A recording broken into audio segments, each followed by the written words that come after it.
Baiklah Bapak Ibu, Assalamualaikum warahmatullahi wabarakatuh. Selamat malam, salam sejahtera buat kita semua.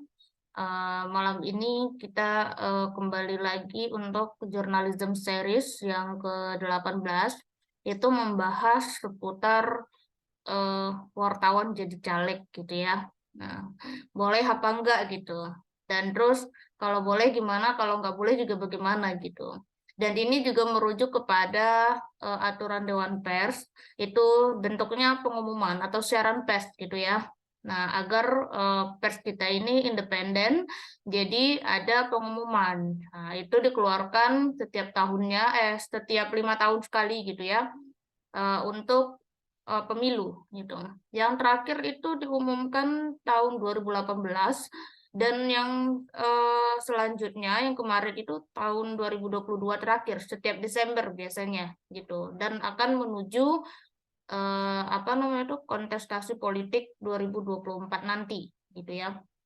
Baiklah, saya akan share screen dulu mengenai aturan Dewan Pers, apa namanya itu siaran pers ya, siaran Dewan Pers itu tentang surat edaran Dewan Pers nomor 1 SE. SE-nya berarti surat edaran. DP itu Dewan Pers garis miring Romawi 12 itu artinya bulan 12 dan tahun 2022 gitu. Nah, tentang kemerdekaan pers yang bertanggung jawab untuk pemilu 2024 yang berkualitas. Nah, di sini kita bisa membaca dari awal bahwa ini yang belum membaca silakan dibaca gitu ya, atau perlu saya bacakan gitu. Yang nggak pandai baca nanti saya bacakan gitu ya. Nah, di sini isinya adalah pelaksanaan pemilihan umum atau pemilu tahun 2024 memasuki tahap penetapan peserta pemilu pada Desember 2022. Karena itu, Dewan Pers perlu menegaskan kembali azas, fungsi, dan peran pers, serta nilai-nilai moral dan etik profesi wartawan dalam kaitan dengan pemilu 2024. Pasal 2 Undang-Undang Nomor 40 Tahun 1999 tentang Pers menegaskan kemerdekaan pers adalah salah satu wujud kedaulatan rakyat yang berasaskan prinsip-prinsip demokrasi, keadilan, dan supremasi hukum. Kemudian, pasal 6 Undang-Undang Pers menyebutkan 5 poin peranan pers antara lain memenuhi hak masyarakat untuk mengetahui, menegakkan nilai-nilai dasar demokrasi, mengembangkan pendapat umum berdasarkan informasi yang tepat, akurat, dan benar. Nah, lalu paragraf keduanya, dalam setiap menjelang pelaksanaan pemilu, Dewan Pers mengeluarkan surat edaran atau seruan kepada komunitas pers. Terakhir, pada tahun 2018, Dewan Pers mengeluarkan surat edaran nomor 1 SEDP garis miring 1 Januari itu tahun 2018 tentang posisi media dan imparsialitas wartawan dalam Pilkada 2018 dan Pemilu 2019. Nah, banyak media yang saya lihat mengutip SE tahun 2018. Nah, kalau menurut saya itu tidak berlaku lagi. Yang berlaku adalah yang 2022. Jadi, kutipan-kutipan SE itu tolong dibaca gitu ya, cari yang terbaru gitu. Dan terus untuk mengingatkan kembali kepada komunitas pers terhadap surat edaran tersebut serta mencermati beberapa kasus terbaru terkait pemilu, Dewan Pers menyampaikan beberapa hal sebagai berikut. Nah, ini mengulang lagi ya dari yang 2018.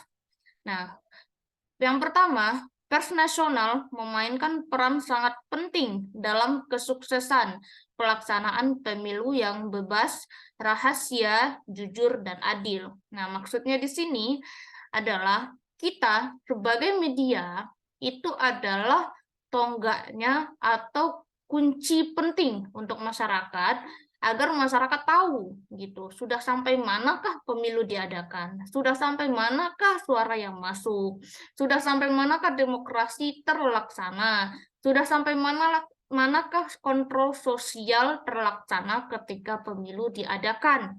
Nah, itu fungsi pers, sehingga pers itu tidak bisa digabungkan dengan calon legislatif, apalagi wartawan jadi caleg gitu ya. Nah, akhirnya apa? Tidak ada independensi namanya nanti gitu. Nah, oke.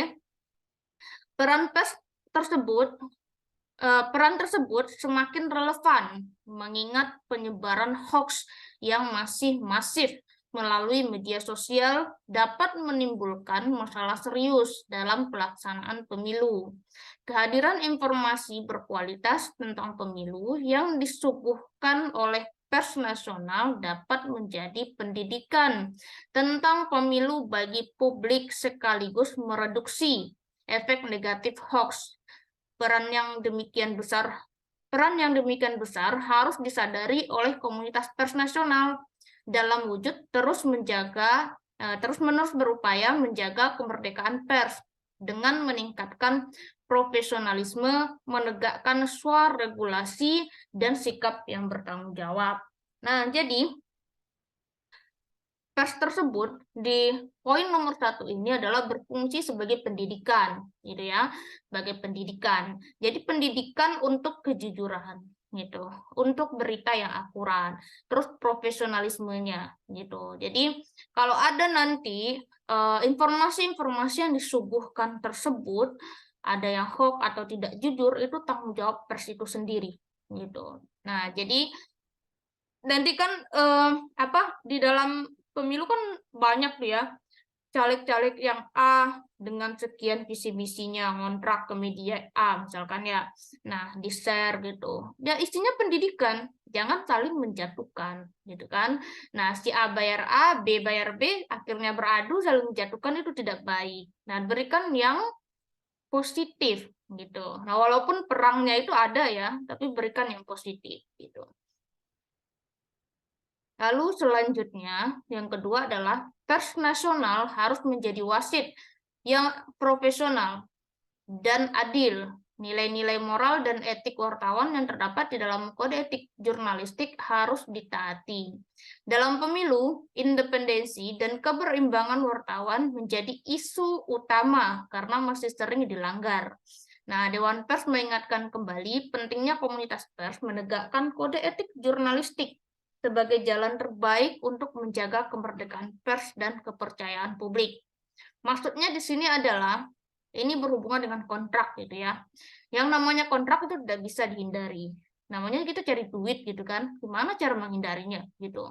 Dan orang caleg itu pakai media untuk promosi itu termasuk iklan buat kita gitu ya. Advertorial namanya, dan meng-share profilnya dan lain-lain gitu. Tetapi tolong jaga independensinya dan jaga juga profesionalismenya, jangan kentara gitu sehingga kita hanya berat sebelah gitu. Nah nggak apa-apa kita menerima tawaran dari A, B, C sampai Z gitu kan ya.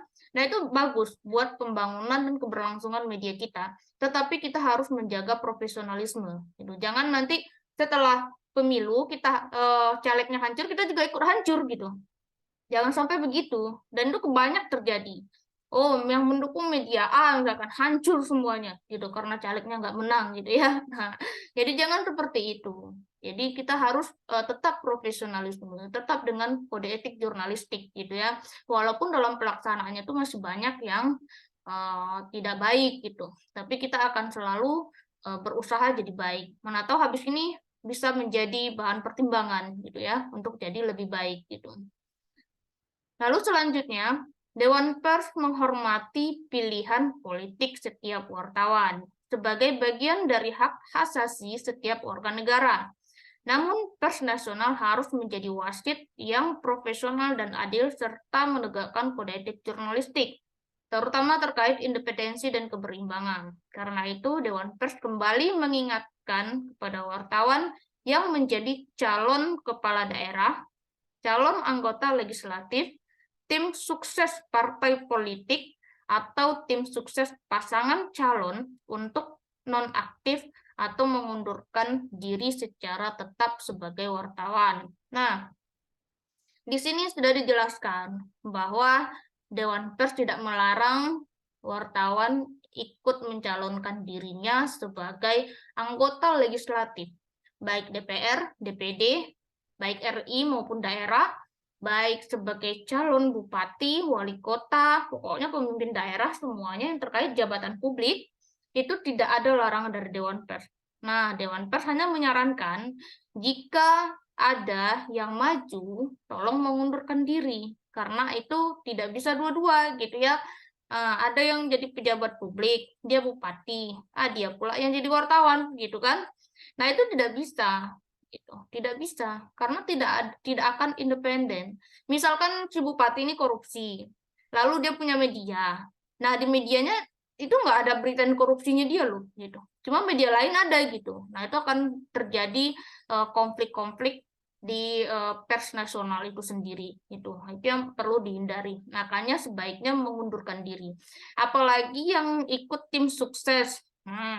Tim sukses ini kan nanti perang tuh. Saya kemarin itu sering apa ya? Ini mohon maaf ya. Saya tuh kemarin-kemarin sering mempost itu foto Anies Baswedan. Terus ada yang bilang ke saya, "Lah, Mbak kan wartawan," katanya. "Kenapa kok posting-posting itu presiden?" katanya kan. Nah, dalam posisi saya posting itu, saya bukan memberitakan kepada orang gitu kan. Karena saya punya hak pilih sendiri gitu. Nah, jadi punya hak pilih sendiri itu tidak dilarang gitu. Tetapi kalau tidak berimbang ya dilarang gitu. Mempengaruhi orang, terus ikut pula ya, "Oh, pilih si Anies ya, pilih Pak Ganjar ya, pilih ini ya."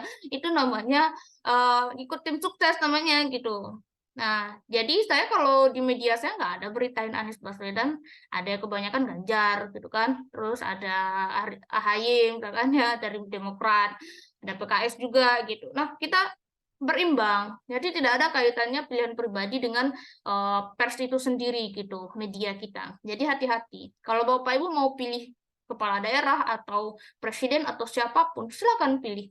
Itu hak pilihnya masing-masing. Itu dilindungi undang-undang. Itu hak azasnya ada gitu ya. Hak asasinya ada gitu. Jadi tidak boleh diganggu.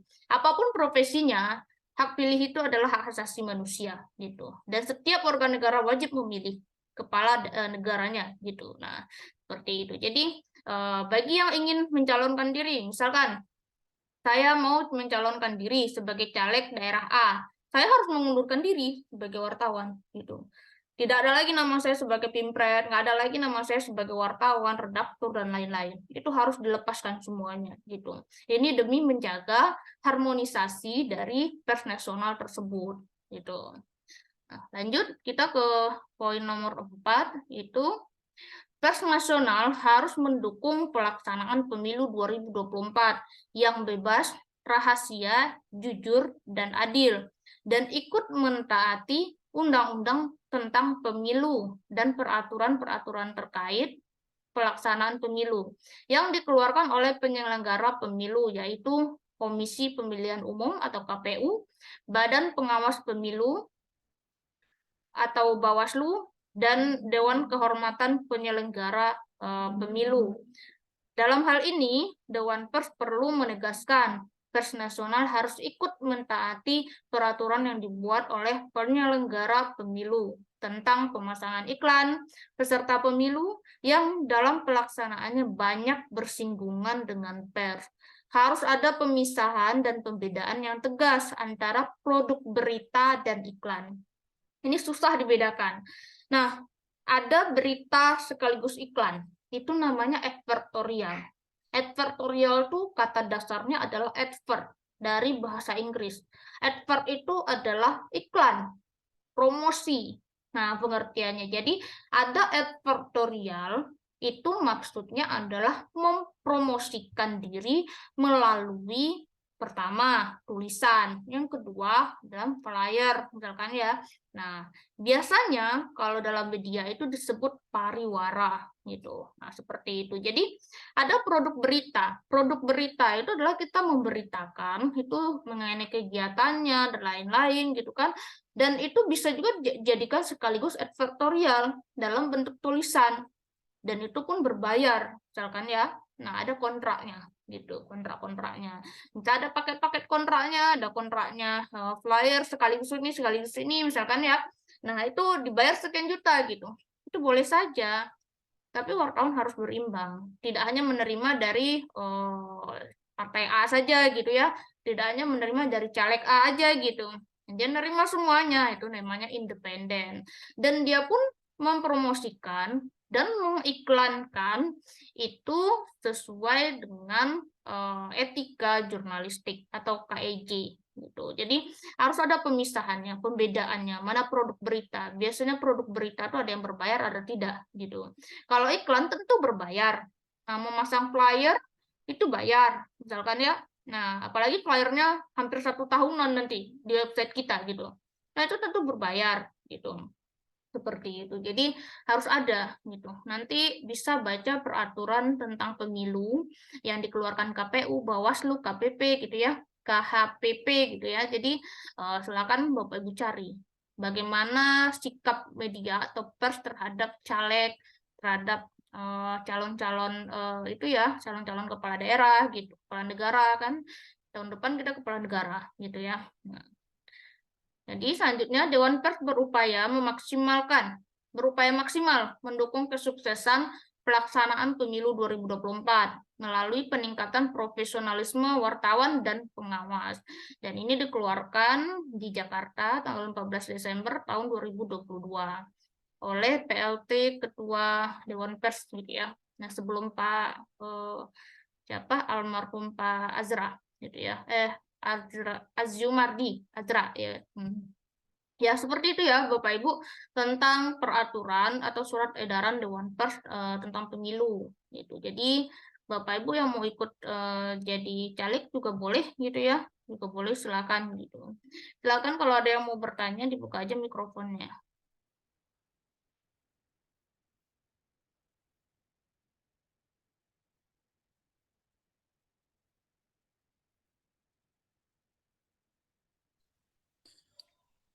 Ya, Bu, izin bertanya. Mohon maaf. Ya, silakan Pak. Sebentar untuk pasang handsetnya dulu. Lupa. Ya. Tanya. Oh iya, begini Bu, mau Ya, tanya silakan. terkait ini kan terkait surat edaran Dewan Pers. Jadi gimana Pak?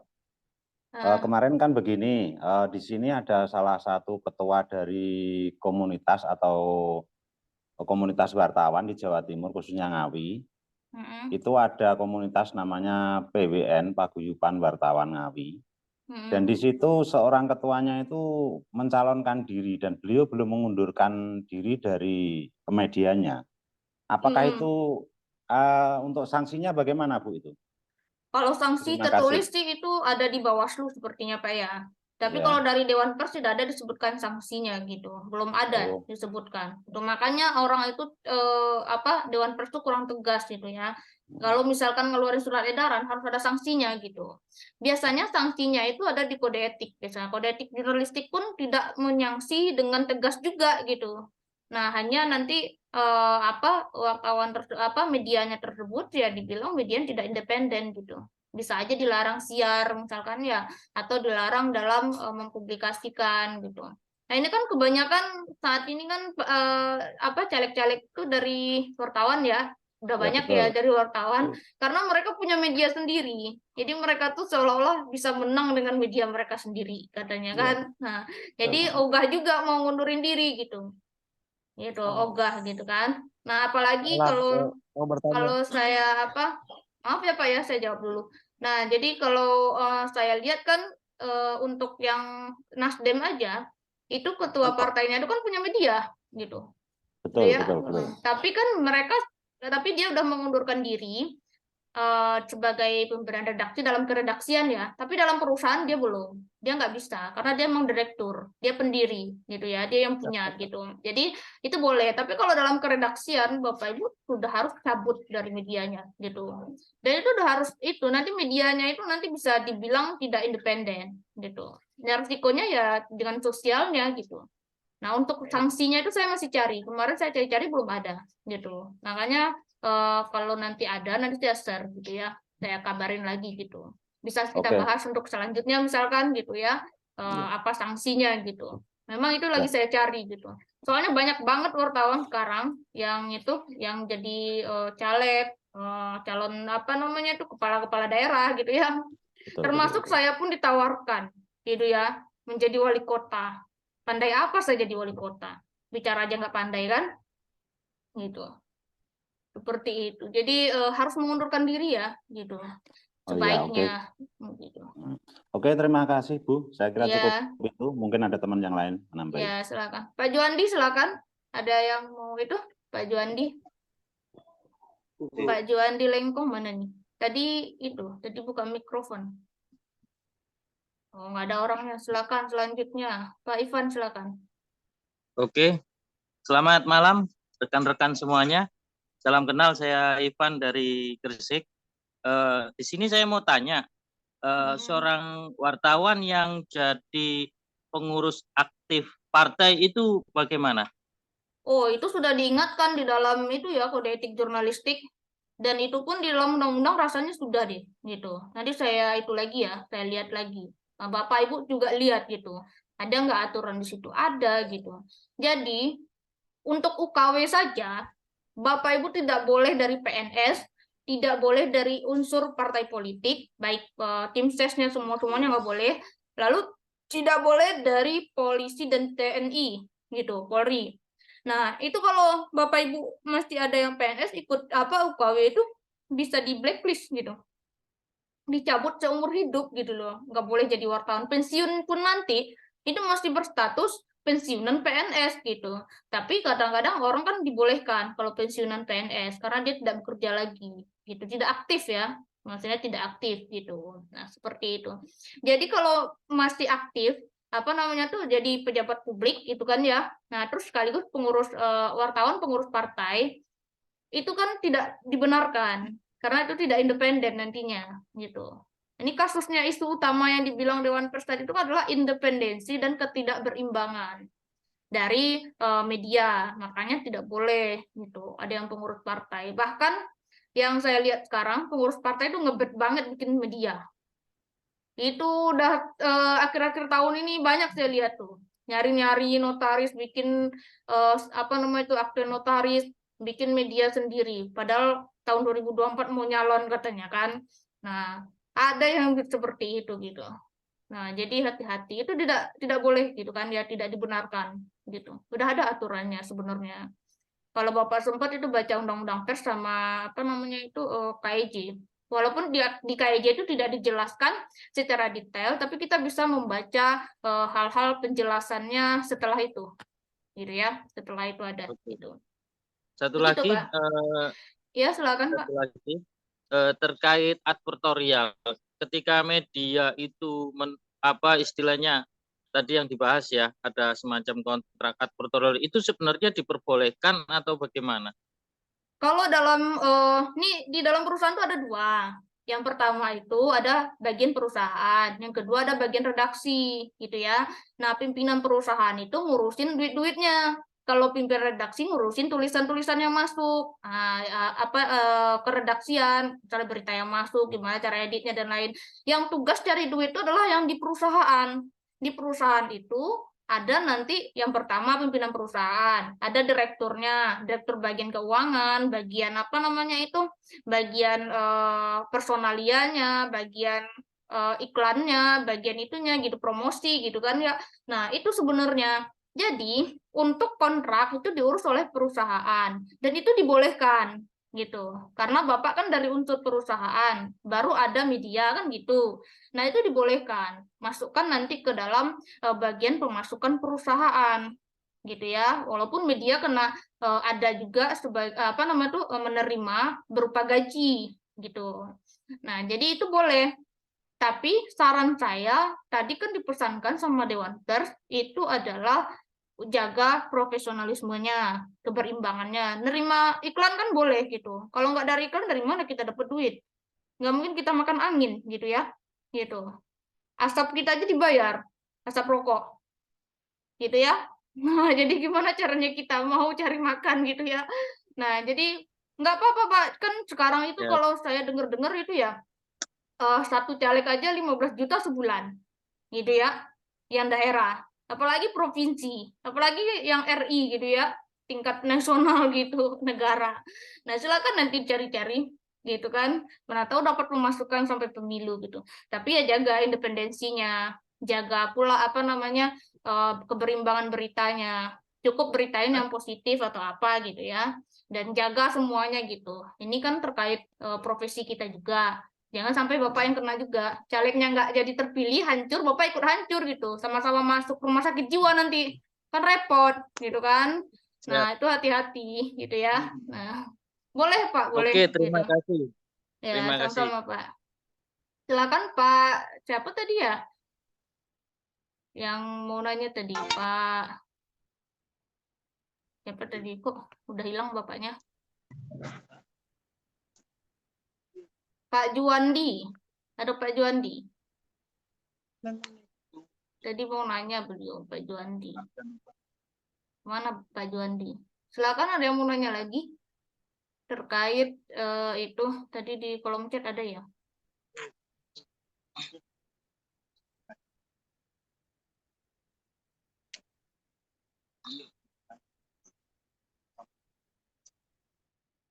Yang ini ada Mas Hafiz ya. Jelang event politik ini banyak sekali yang bermain trik iklan halus seperti profil ke media. Di sisi lain juga ada yang mengacukan wartawan, bahkan mengusir wartawan dengan dalih pertemuan tertutup. Sedangkan sebelumnya kita lah yang membantu memviralkan dan kita hanya ingin meliput mengikuti tingkat tugas jurnalistik. Gitu ya. Apa ini? Meliput mengikuti perkembangannya. Ini kan bisa dikatakan menghambat dan sekaligus menghalangi tugas jurnalistik. Apakah demikian ini tidak melanggar Undang-Undang Pers nomor 40 kita dan juga bagaimana kita melaporkan ke polisi? Nah, ini kebalik ini. Urusan pers kok ke polisi? Karena ada Dewan Pers, gitu ya. Tetapi kalau kan sekarang tuh Bapak Ibu kan kecewa sama Dewan Pers karena setiap yang mau ke Dewan Pers itu selalu tidak diurusin dengan benar gitu kan ya. Nah, tetapi secara lex spesialisnya berdasarkan undang-undang yang ada itu urusan pers itu diurus oleh Dewan Pers sekarang yang berwenang gitu ya. Nah, jadi kalau Bapak Ibu laporan ke polisi itu tindak kriminal namanya. Ada pula hukumnya, yaitu silakan baca KUHP gitu ya. Itu ada di sana. Ada pula perdatanya juga ada perdata tuh sengketa ya. Jadi lebihnya ke KUHP. Kecuali Mas Hafiz nih ditodong pistol sama orang, nah itu ke polisi tuh. Udah ya. Nah, ke polisi nanti lapor ke Dewan Pers nyambungin ke polisi. Nah, tetapi kalau masalahnya dia mengatakan pertemuan tertutup, ya udah nggak usah diliput gitu. Yang diliput yang terbuka aja gitu kan ya. Biasanya partai itu ada mereka pertemuan tertutup dan itu tidak diketahui oleh orang gitu. Dan nanti kita hanya menunggu ya di luar sambil mewawancarai orang yang udah keluar dari rapat tersebut gitu ya. Nah, bedakan dengan menghalang-halangi pas kegiatan publik. Kalau kegiatan publik tuh kayak ada tambang ilegal misalkan, ada dana publik gitu kan ya, ada seminar publik gitu. Nah, itu juga itu kalau dilarang ya itu bisa dilaporkan gitu ya. Nah, seperti itu. Jadi tidak semuanya yang menghalangi itu dilaporkan gitu. Karena memang dari merekanya udah aturan nggak diliput ya nggak masalah. Tetapi kalau mereka tuh bilang pertemuan tertutup ada satu wartawan yang ngeliput, ya iyalah berarti ada pilih kasih jadinya kan ya. Nah, itu perlu juga dilaporin. Nah, tapi bukan ke polisi lapornya Pak, ke Dewan Pers gitu. Nanti kebalik. Nanti polisi juga nyambungin Bapak ke Dewan Pers juga gitu. Karena mereka udah tanda tangan itu ya ada itunya perjanjiannya berdua gitu dengan itunya. Bapak bisa baca di laman Dewan Pers sendiri gitu. Jadi untuk aturan-aturan itu ada di semuanya di Dewan Pers. Gitu ya, Mas Hafiz gitu. Jadi tidak menghambat kalau tertutup, kecuali yang terbuka kita dihambat-hambat atau dihalangi baru bisa gitu. Dan kecuali kalau Mas Hafiz ditodong pistol, dibunuh atau dilukai itu baru tindak kriminal, kriminalisasi wartawan. Itu udah ada Dewan Pers bilang Dia bermitra dengan kepolisian. Udah ada gitu ya. Seperti itu. Nah, tapi jika media kita independen belum terdaftar Dewan Pers, apakah nanti akan diproses lebih lanjut? Sebenarnya Dewan Pers sudah boleh mengkotak-kotakkan harus media yang udah terdaftar gitu. Lah dia pun kan dibayar negara gitu. Dan kita warga negara gitu kan ya. Dan wartawan itu juga termasuk unsur dari negara gitu ya. Nah, jadi harusnya dia harus membantu gitu. Dan masalah dia terdaftar atau tidaknya itu tergantung medianya. Kalau medianya nggak mau daftar, sedangkan unsurnya sudah lengkap, itu salah media. Nah, tapi kalau medianya belum lengkap, itu bukan salah media. Minta bimbingan aja gitu ke Dewan Persnya. Ada gitu ya. Ada yang dibimbing. Tapi sediain dulu cuannya gitu. Jangan main ke Dewan Pers nggak bawa cuan tuh nggak ada gitu. Lama itu prosesnya gitu ya. Seperti itu. Jadi Bapak Ibu untuk ke Dewan Pers itu memang banyak yang kecewa dan lapor ke saya itu ngapain ke Dewan Pers nggak diproses gitu kan. Nah, ngapain itu gitu kan. Nah, seperti itu. Jadi Bapak Ibu nanti bisa bisa memang aturannya ke situ gitu loh. Nggak ada lagi alurnya, regulasinya selain ke dia gitu. Kecuali kalau ke komunitas pers sendiri. Komunitas pers pun nanti akan minta ke Dewan Pers juga gitu. Nah, seperti itu. Itu ya.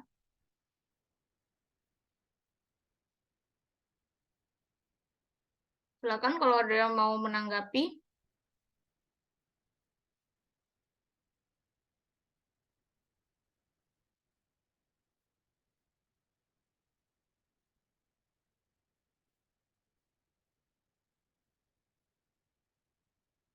Kalau urusan kriminal ya tanggung jawab di media juga harus itu ya. Ini ada pertanyaan apakah yang nantinya ya akan mempertanggungjawabkan Pimpret atau pimpinan perusahaan. Dan kalau misalkan dia kriminalisasi atau apapun, kan media Bapak Ibu harus punya aturan tentang perlindungan wartawan. Itu diminta loh, gitu ya. Diminta sama Dewan Pers. Untuk verifikasi Dewan Pers itu diminta bagaimana alur perlindungan wartawan, bagaimana struktur gaji, bagaimana independensinya. Ada surat ombudsman-nya, ada surat perlindungannya, ada BPJS-nya. Nah, itu semua sudah harus ada di media agar nanti wartawan itu terlindungi di medianya gitu, tidak baru dilaporkan ke Dewan Pers gitu loh. Seperti itu. Jadi memang seluruhnya itu tanggung jawab Pimpret dan juga pimpinan perusahaan gitu. Dia sama gitu ya, sekaligus. Nah, semuanya tanggung jawabnya Pimpret. Berarti ke Pimpret dulu biasanya, baru ke Dewan Pers gitu. Kalau Pimpretnya bingung atau Pimpretnya ragu atau butuh bimbingan gitu ya. Nah, seperti itu. Semuanya emang tanggung jawabnya ke sana gitu. Seperti itu. Oke, silakan Pak Denis.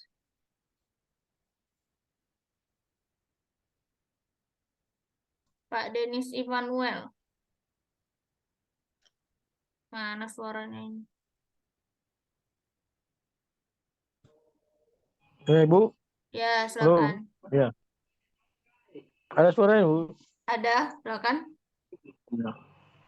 Mau sedikit bertanya aja terkait dengan kode etik tuh independen.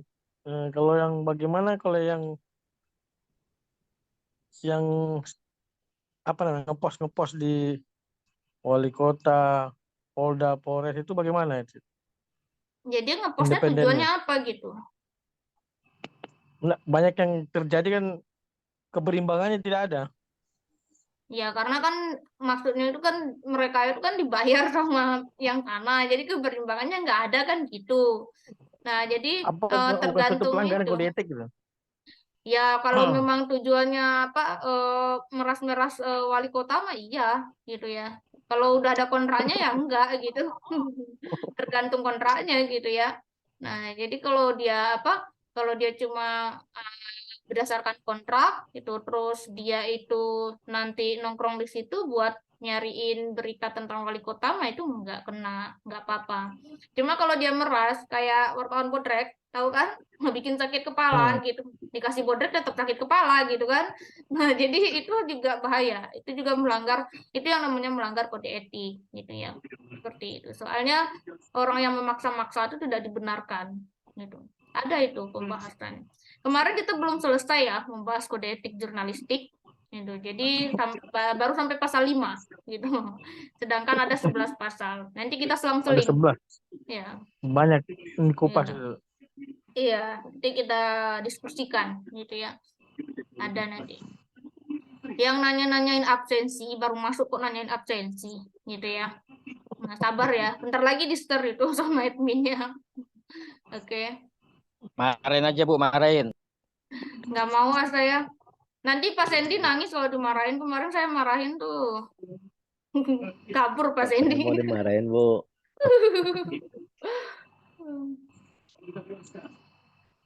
Kalau dimarahin kabur nanti nggak populer lagi saya di GS kan. Ya, saya cari suara ini Pak, mumpung mau 2024 kan, cari suara lah saya.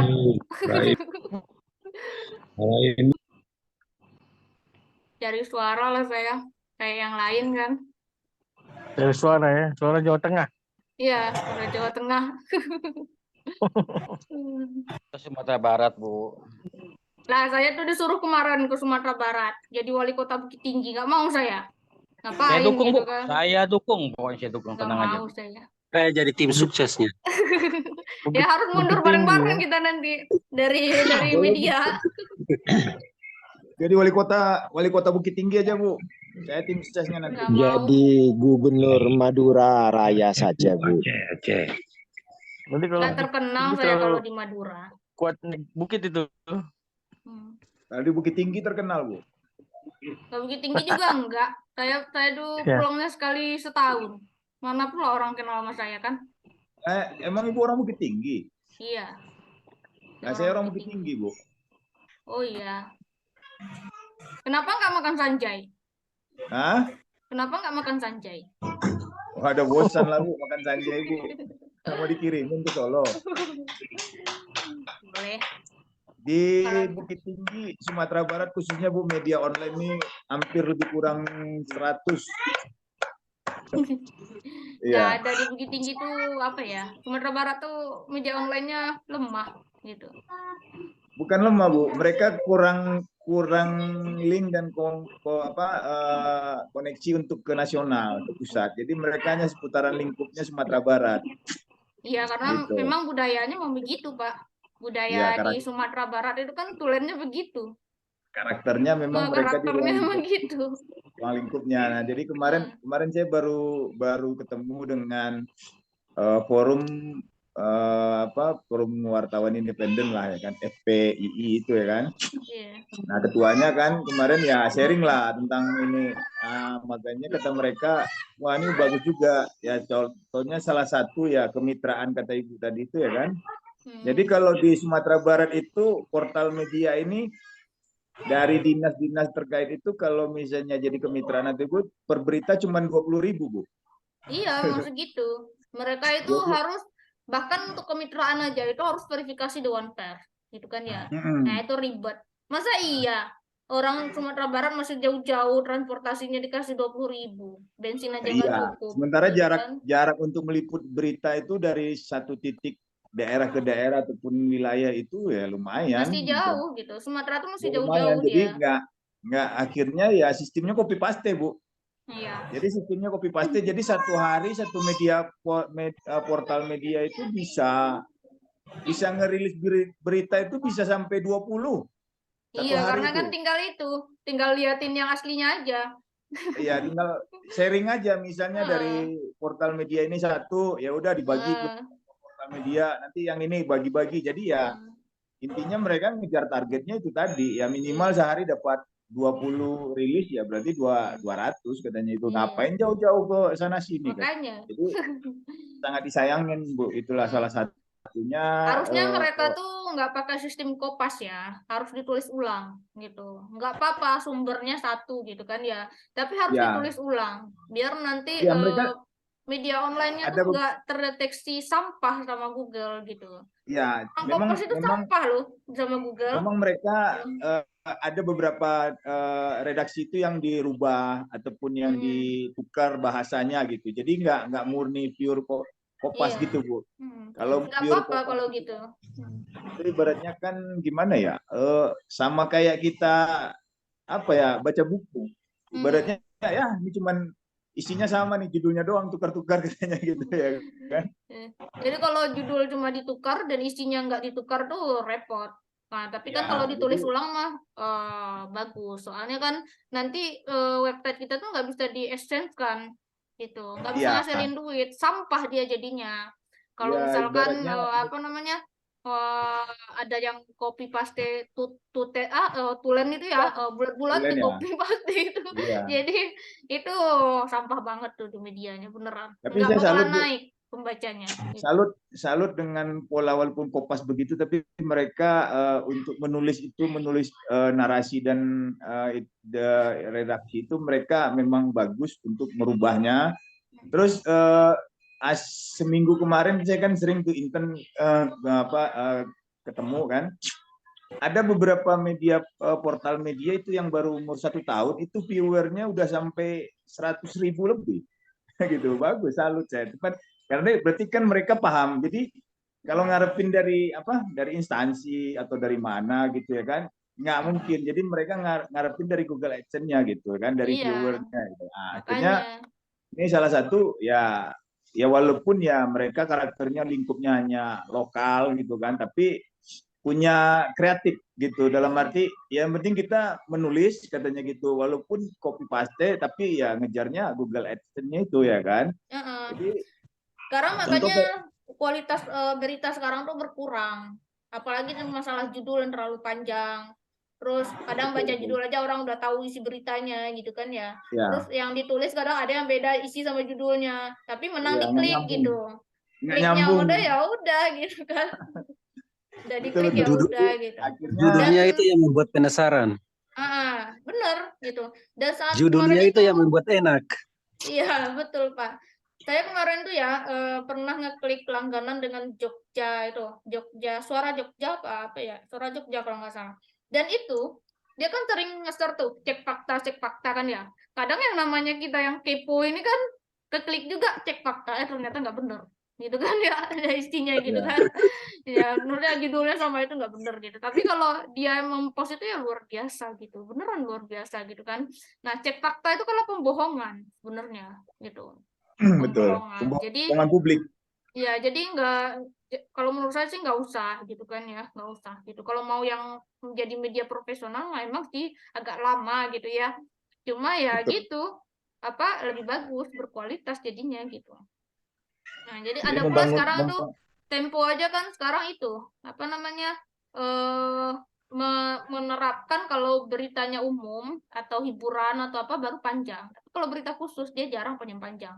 Itunya apa namanya itu judulnya betul. gitu. Isinya Seperti aja, itu. isi materi dari itu aja. Iya, jadi makanya Itu ya kalau untuk nulis itu ya harus pinter-pinter gitu loh. Makanya kalau saya sudah kalau udah ada pelatihan kan saya ingetin tuh. Yang saya ajarkan itu adalah yang benar saya bilang. Kalau yang pelaksanaan nggak benar hanya untuk mencari cuan di exchange-nya juga nggak masalah buat saya gitu. Bukan saya juga yang salah gitu kan. Yang jelas saya memberikan yang benar gitu. Ya. Seperti itu. Gitu sih. Memang sih berat, Bu. Jadi jurnalis itu memang berat, harus menguasai kata Ibu tadi materi pokok pembahasannya itu apa. Nah, kalau kita hanya portal media hanya untuk untuk mencari sensasi viral sesaat, ya itu tadi. Ya seperti yang kata Ibu tadi, cek fakta pas diklik isinya nggak tahu apa segala macam. Ya hanya ya kalau menurut saya sih pembohongan yang salah satu mungkin apakah masuk pelanggaran kode etik jurnalis atau bagaimana kan, itu kan seperti pembohongan publik ya kan, nggak jauh beda dengan kita menulis dengan isi yang berbeda dan berlainan daripada narasumber kan gitu Bu.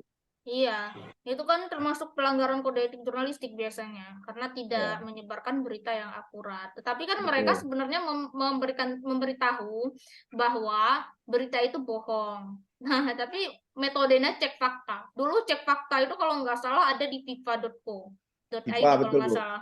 FIFA, terus ada di Detik, kemarin-kemarin juga ada, sekarang udah nggak ada Tapi lagi. sekarang udah dihapus, udah di take down ya, betul, Bu. Ya, Di udah Detik nggak ada udah di take lagi. down. Karena sampah buat website mereka. Dihujat Detik itu dulu. FIFA juga kemarin-kemarin itu juga dihujat. Karena dibilang clickbait gitu ya. Clickbait itu Ya. hanya mengandalkan klik gitu. Jadi dulu kita udah pernah bahas kan clickbait itu seperti apa. Nah, jadi seperti itu. Ya, nggak benar gitu. Ya Jadi sebenarnya ya trik mereka untuk mengejar rating viewer aja sih kalau saya analisa sih, Bu, yang cek fakta clickbait itu jadi lebih fokus ke apa, mencari viewernya mereka, karena untuk supaya mereka masuk dalam ini di Google Action-nya aja gitu, untuk mendongkrak supaya kan minimal kan 500 viewer ya kan per satu hari itu ya kan. Kalau dia terkejar dengan 500 viewer itu kan baru Google Action-nya kan baru bisa apa ya kan, apa namanya, optimal kan gitu. ya begitu. Jadi kalau saya sarankan ya kalau mau profesional nggak usah gitu ya. Nggak Betul. usah pakai yang Mendingan namanya itu. Tapi mendingan ada merintis. beberapa yang itu. Ada beberapa misalkan kalau misalkan berita hiburan oke lah dibikin seperti itu. Tapi kalau berita yang apa ya, kayak yang kemarin tuh ada Joni G Plate itu ditangkap itu aja udah pakai cek fakta pula gitu kan ya. Itu Iya. geger banget saya bacanya kan. Iya. Udah pakai cek Itu kan fakta gitu kan.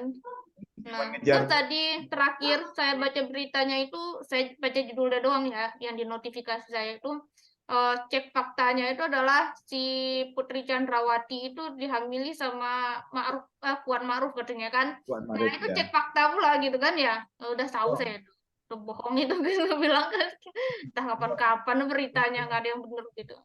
Nah, itu sebentar Ya lagi itu. suara Jogja yang begitu-begitu tuh udah di take down nanti itu, udah diperingatkan. Lihat aja nanti kan. Ya, Kayak betul. Babe itu, kayak berita di Babe, aplikasi Babe, Babe. di Babe dulu kan viral banget itu kan. Makanya, jadi nggak ada yang nggak berkualitas gitu ya. Nah, Ternyata hoak ya kan semuanya kan, berita basi. hoax semuanya gitu. Jadi nggak ada yang benar gitu. Ya Ada kan kalau pertanyaan lagi nggak? Itu. Pak Haji Irfan tuh, Pak Haji Irfan. Iya Bang Ade. Asik ingat sama saya. Iyalah, masa kita nggak tahu ya kan. Mantap, rame. Minggu kemarin nggak hadir Pak Haji Irfan tuh, sibuk tuh. Iya betul Bang Ade. Belum Alhamdulillah sehat-sehat semua ya. Belum sempat juga nih Pak Haji, belum ke Pekanbaru nih, masih prepare sama teman-teman media portal Sumbar. Jadi kita kan sharing-sharing lah Pak Haji gitu ya kan. Insya Allah lah minggu depan Betul. baru kita Nanti di WA aja Pak Hajinya, di telepon. Kalau di sini teleponnya kita rame-rame kan. Nanti ikut semua Rame-rame. nanti. Oke Bapak Ibu yang mau bertanya silakan. Kalau enggak kita tutup. Jangan lupa isi absensinya. Absensi ya. Izin Hari- nambahi. Dari Ambon. Ya silakan. Siapa dari Ambon ini? Ya, selamat malam. Iya, Izin Pak. bertanya, Ya, Mbak, silakan. ini kira-kira kalau wartawan yang namanya nggak terdaftar di dalam box redaksi itu kira-kira gimana? Bisa ditanyakan kepada redaksinya. Kadang-kadang redaksinya belum masukin, tapi udah terima ID pers gitu kan. Kadang-kadang redaksinya tidak mengetahui sama sekali gitu.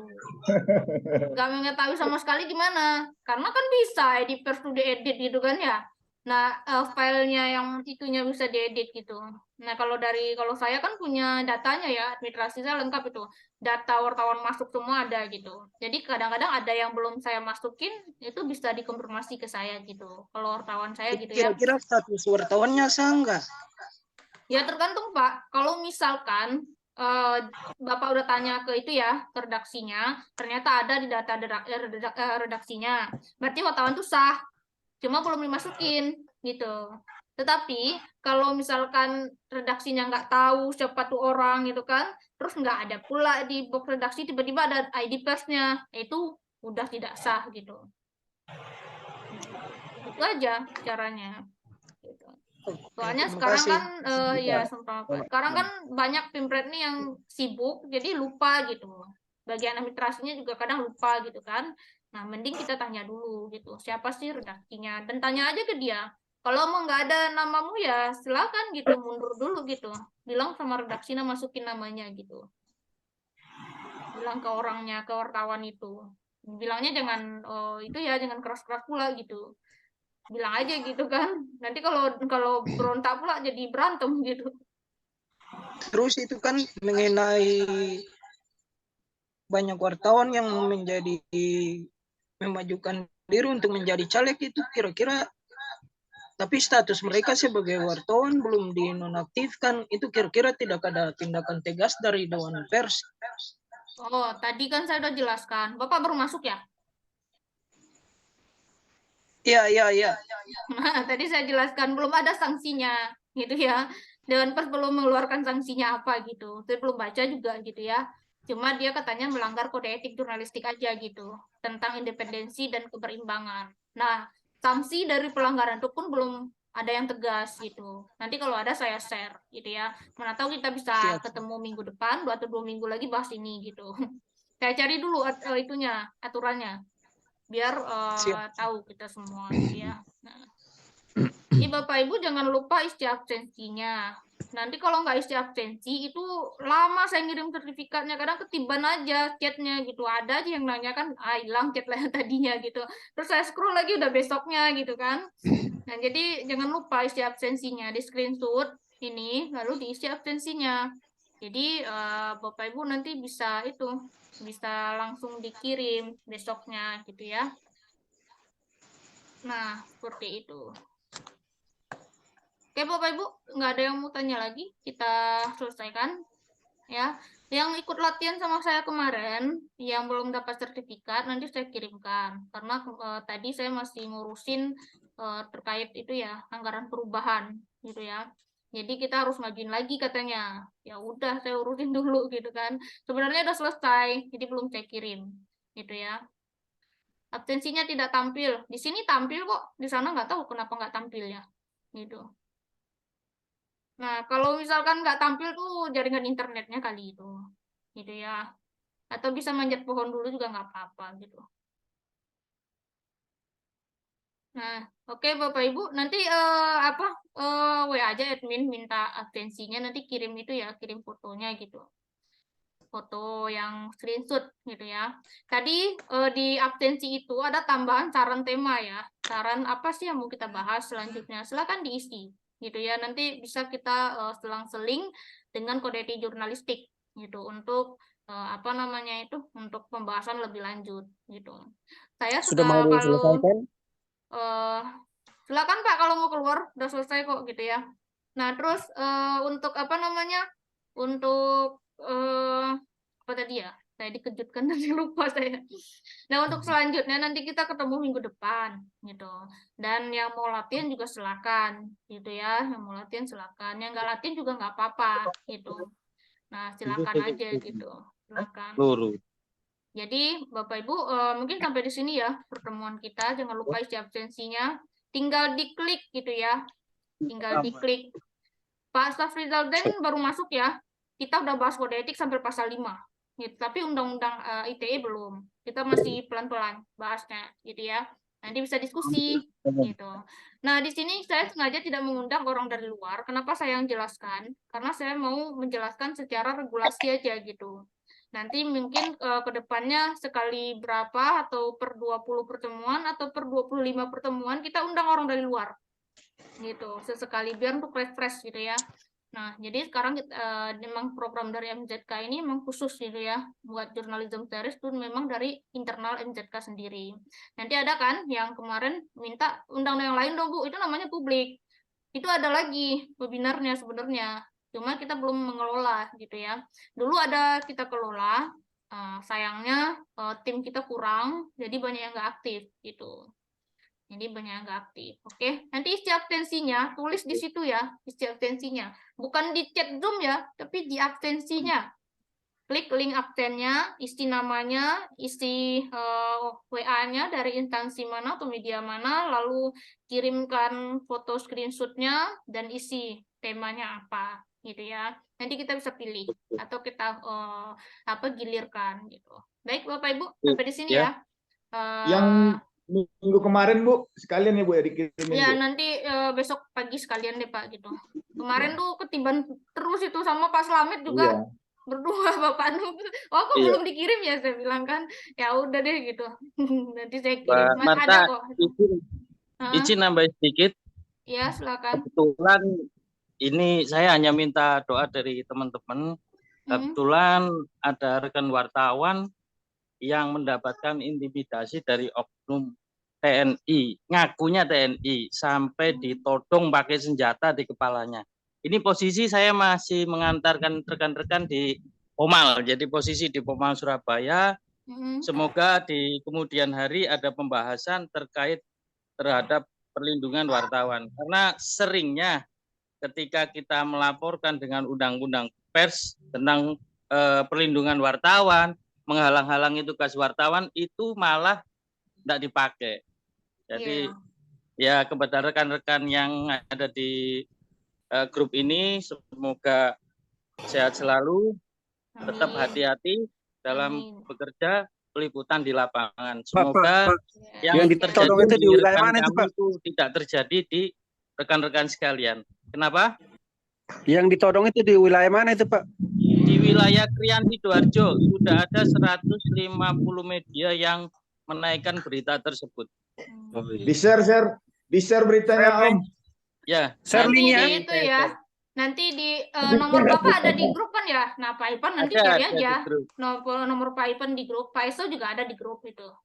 Nah, ya, tinggal kebetulan korbannya itu anggota komunitas jurnalis Jawa Timur untuk cabang Gresik. Nah, kebetulan nggak sengaja ada lokasi yang ya ilegal ya. Rekan ini baru masuk langsung di ini ya, diintimidasi. Pak Ivan di-share redaksinya sama foto-fotonya Pak Ivan biar kita ramai. Di WA ya, di WA nanti. Di WA Pak Ivan. Ini saya masih di Pomal ini, Pomal Surabaya belum pulang. Masih nunggu masih di BAP. Nanti ke depannya mungkin kita itu ya. Nanti Pak Ivan nanti bisa berbagi dengan teman-temannya. Nanti Bapak Ibu jangan dikopas aja, ditulis ulang. Kasihan Pak Ivannya gitu kan. Jadi sama media kan. Pak Ivan. Ya. Izin Pak Ivan, itu ditambahin nanti kalau di BAP, ditambahin pasal Undang-Undang Informasi Publik, jadi biar lebih kuat. Jadi sudah. Kebetulan ketua umumnya mendampingi ke dalam. Kita ada tim penasihat hukum juga, kita sudah dampingi. Jadi untuk sementara psikologisnya masih ini ya, masih takutan anaknya. Jadi masih kita dampingi terus. Nah, Bapak Ibu sebenarnya perlindungan wartawan tuh ada di laman Dewan Pers ya, tapi saya nggak tahu Dewan Pers apa baca apa enggak ya, gitu ya. Nah kadang-kadang itu diabaikan sama mereka. Jadinya kita harusnya lapor ke polisi gitu agar aman. Padahal itu tidak tugas polisi sebenarnya, harus Dewan Pers dulu, baru rekomendasi Dewan Pers, baru ke polisi gitu. Kalau Dewan Pers sudah bisa tapi harus redaksinya punya advokasi dong. Sudah. Oh, iya. Makanya kita ke gini. Karena begini, kalau berkaitan dengan ketersinggungan anggota TNI, memang dari kepolisian merekomendasikan untuk ke satuannya dulu. Makanya kita ke Pomal, Pom AL. Jadi memang kalau dari Pom AL nanti baru bisa kita ke kepolisian. Ya, tapi kan secara hukum kan itu tetap harus bikin LP ke kepolisian. Karena benar. Kan kalau ke Pomal itu kan kita hanya secara internalnya, nanti sanksi kode etik ya kan gitu. Tapi kan secara undang-undang jurnalisnya kan itu yang menindaklanjuti kan adalah pihak kepolisian. Kenapa? Karena kan undang-undang 40 itu kan ya hukum pidananya kan polisi yang punya. Tapi ya itu tadi seperti kata Mbak Marta, ya Mas Irfan kita harap tahu, maklum aja harusnya Dewan Pers yang bertanggung jawab. Tapi karena untuk verifikasi Dewan Pers persyaratannya susah, tapi kalau portal-portal media yang ternama yang besar itu biasanya gampang dan cepat ada duitnya lah kalau kata ini ya kan diurus. Tapi kalau yang kayak kita kecil-kecil gini ya itu permasalahannya seperti ini. yang terjadi. Oke, gitu. Bapak Ibu, ini udah habis waktu saya ya. Saya udah dikomplain nih sama peserta lain juga. Nanti telepon aja katanya, japri aja katanya kan. Ya, Pak Ya Ipan, udah. share ya, di-share ya Pak Ipan Siap. ya. Pak Oke. Ipan Ya, ya. terima kasih. Oke. Baiklah Bapak Oke. Ibu semua, sampai di sini ya pertemuan kita. Minggu depan mungkin kita akan ada tema hot lagi ya. Mudah-mudahan ya, mana tahu tentang perlindungan wartawan atau apa gitu ya. Nah, baiklah saya akhiri ya. Mohon maaf jika ada kesalahan dan kekilafan hari ini. Terima kasih atas kehadirannya. Assalamualaikum warahmatullahi Oke, sama-sama, wabarakatuh. Bu. Salam sejahtera ya. Salam sehat selalu. Waalaikumsalam warahmatullahi wabarakatuh. Salam.